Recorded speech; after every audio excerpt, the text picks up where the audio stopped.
Dr.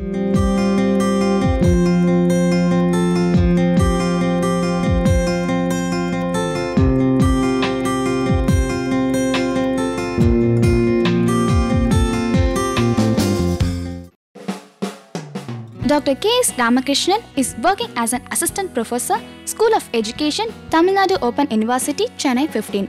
He has been teaching science education, environmental science, educational technology and research methodology in various colleges of education and Tamil Nadu Open University for the past 9 years. He has guided so many M.Ed, M.Phil and PhD students. His current research areas are environmental education, educational technology and media and communication.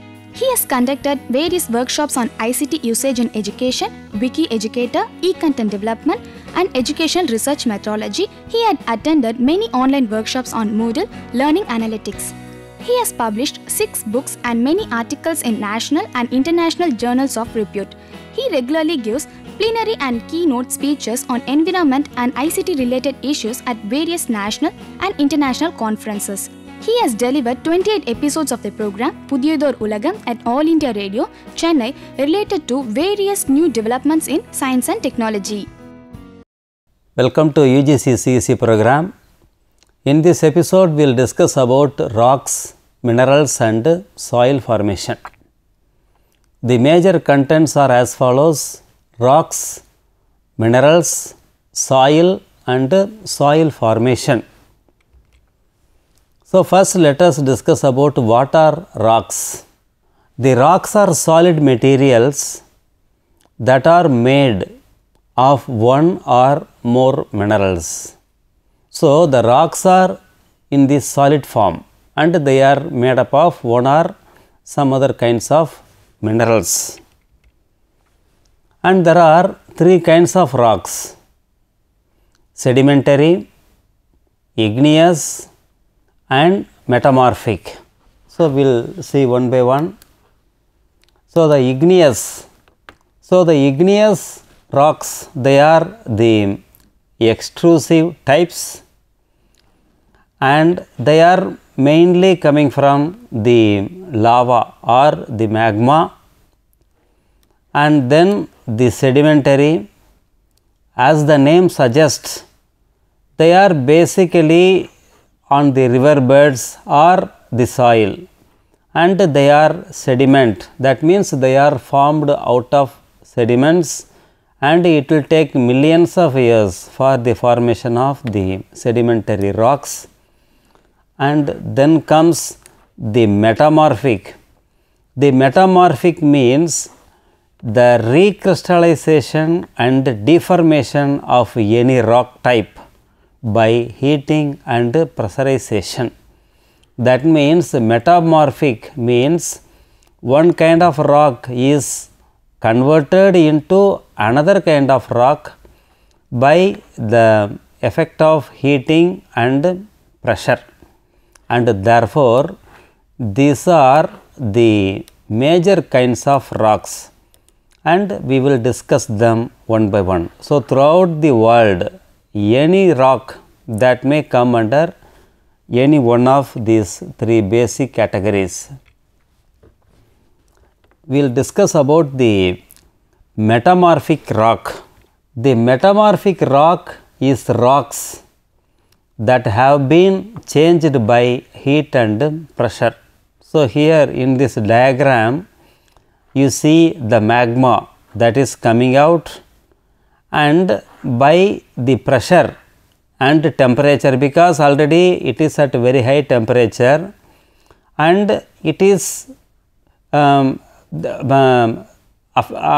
the pressure also, and therefore under the influence of pressure and temperature it is converted into the metamorphic rock. And these are some examples of metamorphic rock. So, you can see, so these are the examples. And then the sedimentary rock.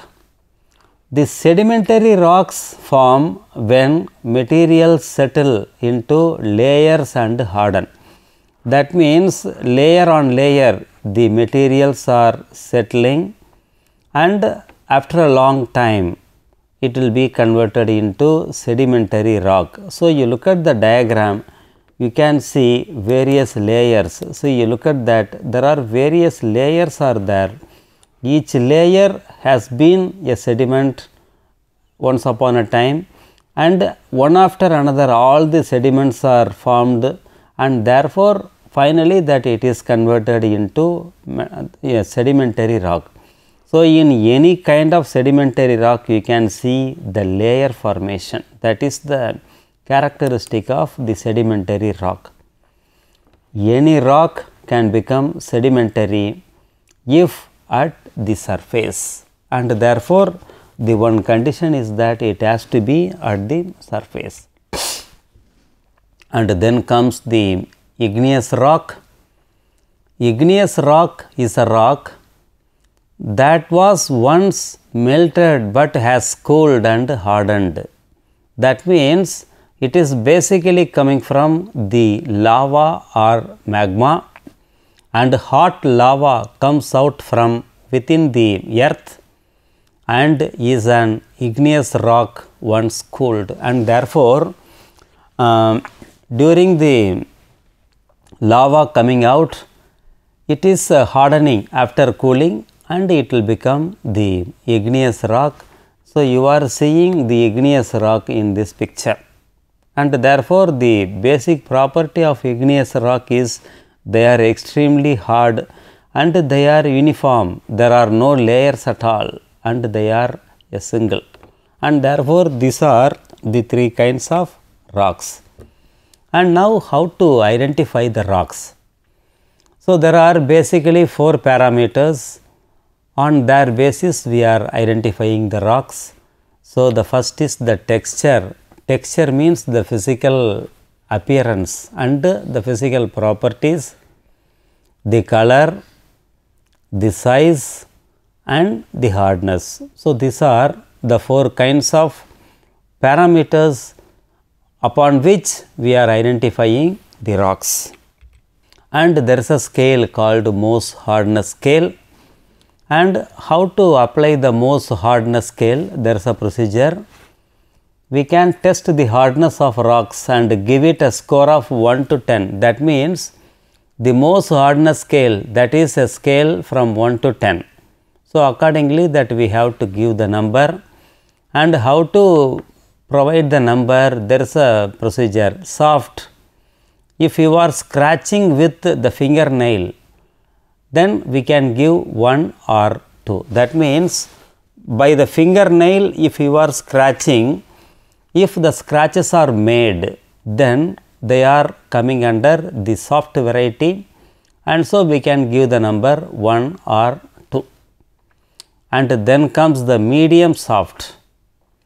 Scratches with a penny, 3 or 4. Penny means a coin. So, if you are able to scratch by the coin, that means through the nail it is not possible, and so by using a coin if you are able to make a scratch, then that is a medium soft rock, and you can give a number 3 or 4.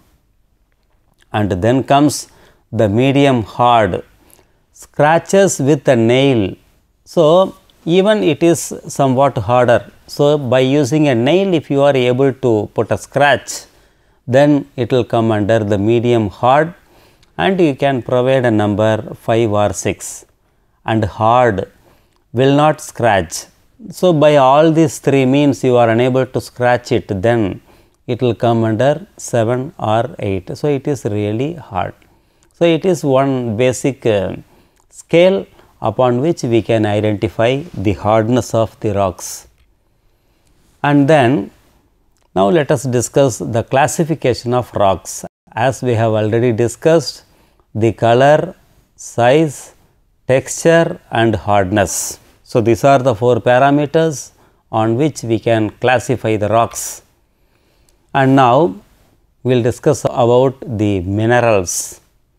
Mineral is also a rock, but there are some basic differences, and the minerals are solid natural made object. That means, they are natural made object that have never been alive, and the minerals can be rock-like or metals. So, in the diagram that you are seeing different kinds of minerals and galena, jasper, gypsum, dolomite, all these are different kinds of minerals. Actually, the minerals in one way they are the rocks, but actually there are some small differences between the minerals and the rocks. And minerals can be rock-like or metals.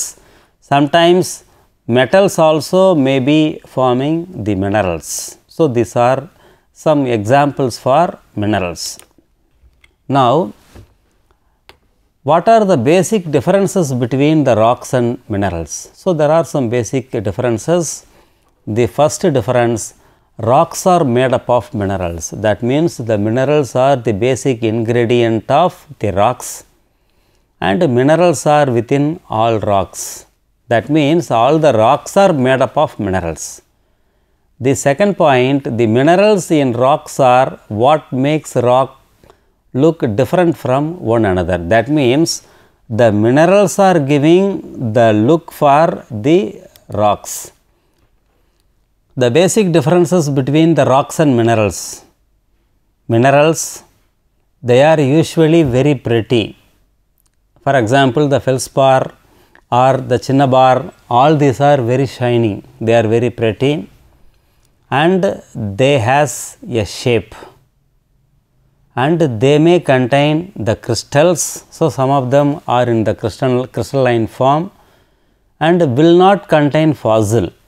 The fossils are the old creatures or something, and therefore, they will not contain any fossil, and the color is mostly the same. That means, one particular crystal or one particular mineral is of the same color. And on the other hand, the rocks, they are not pretty. Generally, they do not have shape and they are not in the crystalline form, and they may contain the fossil. That means, inside the rock the fossils may be, and they may have many colors. And so, these are some basic differences between the rocks and minerals. And now, the third one, the soil. So far, we have discussed about the rocks, minerals, and now we will discuss about the soil. So, there are different kinds of soil, and the basic kinds are clay, sandy, potting and loam. So, these are the basic kinds of soils, and now we will see their properties one by one. First, we will discuss about the clay. Clay is smooth when dry and sticky when wet. That means, they are very smooth when they are dry and they are sticky. That means, the cohesiveness is more when they are in the wet form. And soils high in clay are called heavy soil.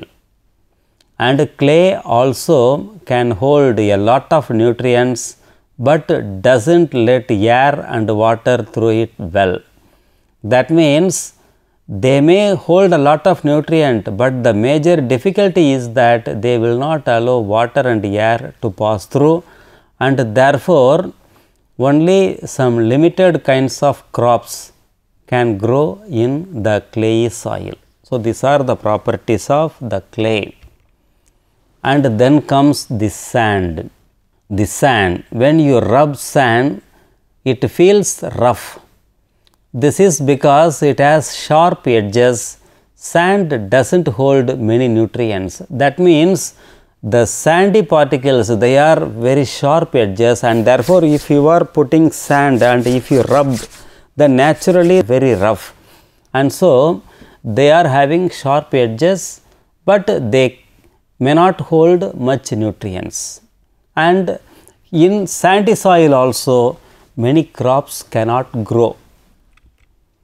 And then comes the loamy soil. Loam is a mixture of different types of soil, and loam soils feel smooth and spongy when rolled into a ball. So, in the diagram that you are seeing, they are very spongy like. So, you can see they are very spongy and therefore, they are very soft also, and so they are the ideal soil for the crop growth, and so they are very spongy and they are very nice also, and it is very different from the clay and the sand. And the potting soil is soil mixture made for use in gardens and potted plants, and the potting soil should be loose and light. So, you can see they contain a large amount of minerals, and they are particularly made for the pot, and therefore, they are called the potting soil, and they are very rich minerals, and they are soft, smooth and all, and it is very ideal for the crop growth. And now, the morphology and the classification of soil. How can we classify the soil? Based on the physical and chemical properties, the soils can be classified according to their color, their texture, their structure, their density or porosity, the water movement, the reactivity of minerals and organic colloids, and soil acidity and pH. So, these are the basic properties of the soil, accordingly that we can classify the soil. And now, let us discuss one by one. First, the color.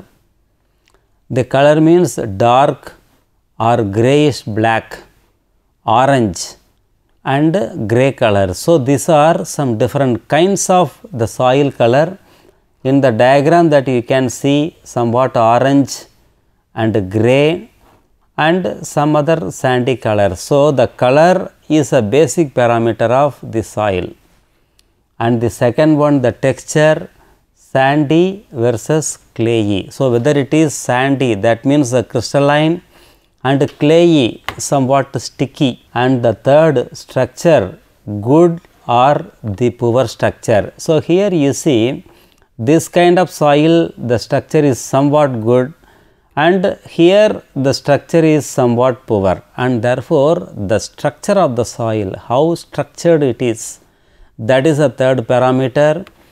And the fourth one, the density, the porosity, the organic matter and the compaction. So, how compact it is. Again you look at the diagram, this portion of the soil that is somewhat compact, and this portion that is somewhat loose. And so, the compactness that we are calling as the density, that is another parameter, and the water, the pore sizes, porosity, water movement, saturation, that means to what extent that it is containing or it is transporting water, and that is another parameter. So, suppose if it is able to pass or transport water, then only the crops they can shed their roots accordingly. Otherwise, the plants cannot go deep rooted, and therefore, they cannot get much nutrients, and therefore, the water movement is another parameter.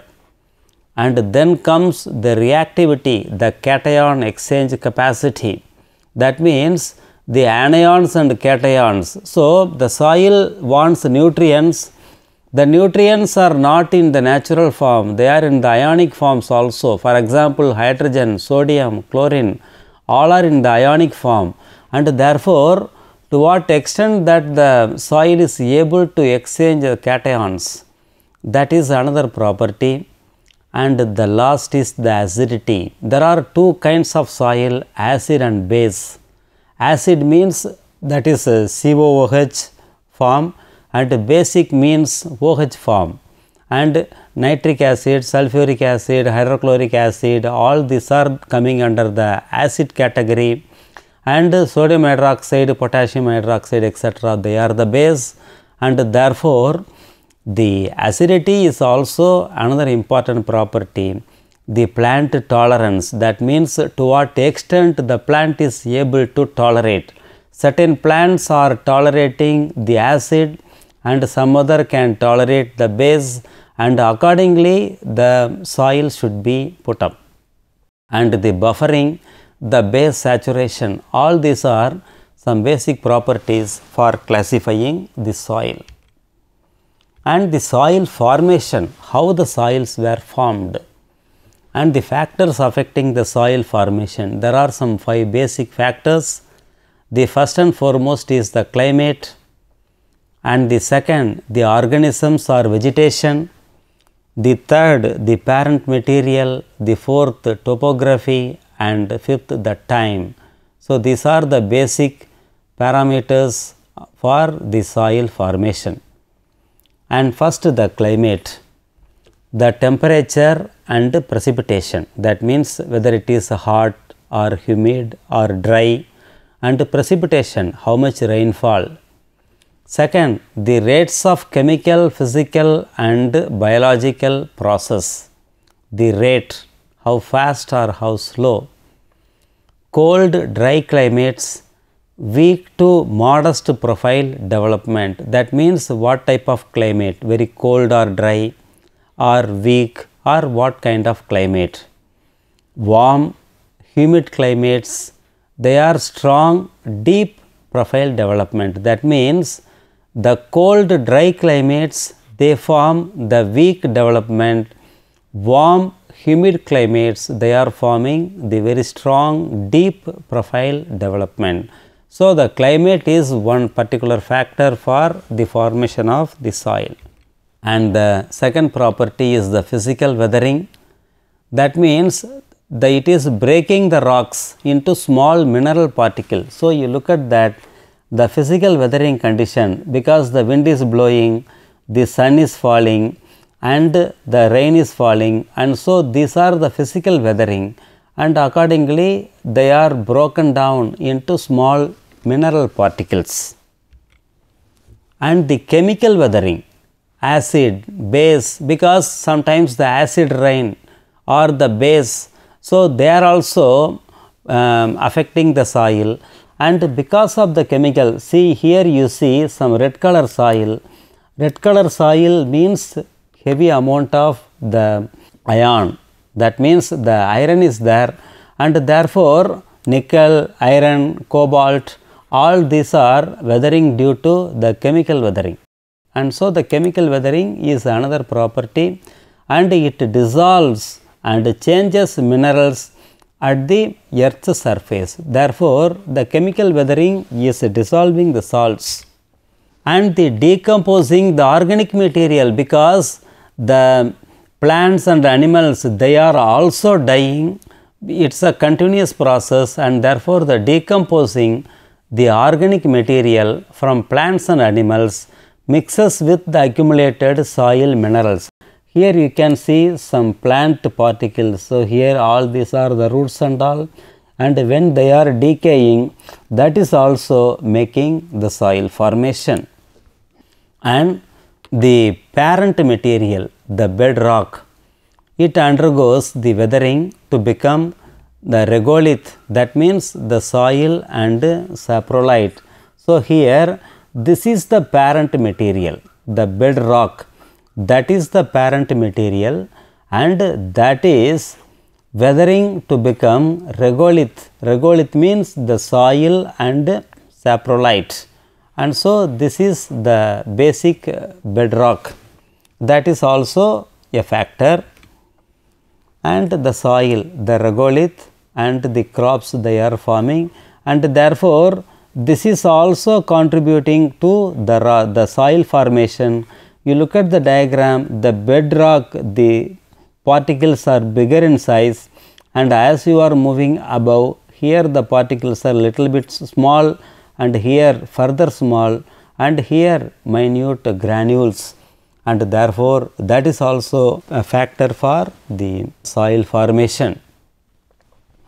And the saprolite is weathered rock that retains remnant rock structure. So, the saprolite means they are maintaining the rock structure, and that is called the saprolite. So, these are the saprolite particles. And the third factor, the organisms or vegetation and climate. See, in this, these are the major components: the OM accumulation, the profile mixing, the nutrient cycling, soil structure and soil solution. We will discuss them one by one. And the parent material, it affects the texture, vegetation, nutrients, clay mineralogy and CEC. And the deposition. So, what are the different kinds of deposition? Colluvial. Colluvial means because of the gravity. Alluvial means because of the streams. Marine because of the oceans. And lacustrine because of the lakes. Glacial because of the ice. And aeolian because of the wind. And therefore, these are the various kinds of deposition, and what are causing the deposition, accordingly they are named. So, the colluvial, alluvial, marine, lacustrine, glacial and aeolian. So, these are the basic kinds of deposition, and that is also a factor in the formation of the sand. And then the topography. The topography means the configuration of land surface, whether it is elevation, slope or depression. So, what kind of topology that it is having, accordingly the sand is formed, and hastens or delays the climatic force. Suppose if a particular place is elevated, it can easily allow this the wind to blow. And if there is a cleavage or if it is somewhat depressed, then that will not allow the wind to flow freely, and therefore, that is also causing the formation of the sand. And impacts depth of profile development, the slope, water, erosion and vegetation. So, these are basic ingredients of the topography. And see, as we have already discussed, it is a slope and it is a somewhat depression, and therefore, in the depressed areas the water can contain. The slope cannot contain water, and therefore, the slope aspect and the depression aspect, they are also major ingredient of the soil formation. And water erosion, and here the nutrients cannot be washed away, and here the nutrients can easily be washed away, and therefore, they are also causing the soil formation. And then the time, duration of weathering and all other factors, additions, losses, translocations, transformation. That means, as the time goes on, because all these are not happening in a single time. Because of time, some are added, some losses, some translocations and some transformations. So, accordingly, the soil horizon designations, the soil can be classified into master horizon, organic, topsoil, alluvial, developed, parent material and bedrock. So, as you are coming down, there are called the horizon, and therefore, there are 4 kinds of horizon: O, A, E, B and C. So, these are various kinds of horizon. Horizon means as you are coming down, the various parts of the soil, they are called different names. And now, let us summarize. So, in this episode, we have discussed rocks, minerals, soil formation and the types of soil. The formation of various types of rocks and soils have been discussed thoroughly. Finally, the soil horizons are also discussed. Now, let us have some questions. The first question, write the various types of rocks. The second question, write 2 differences between rocks and minerals. The third question, how soils are classified. The fourth question, write the types of soils. The last question, what are the various types of soil horizons? So, with this we are concluding this episode. Thank you.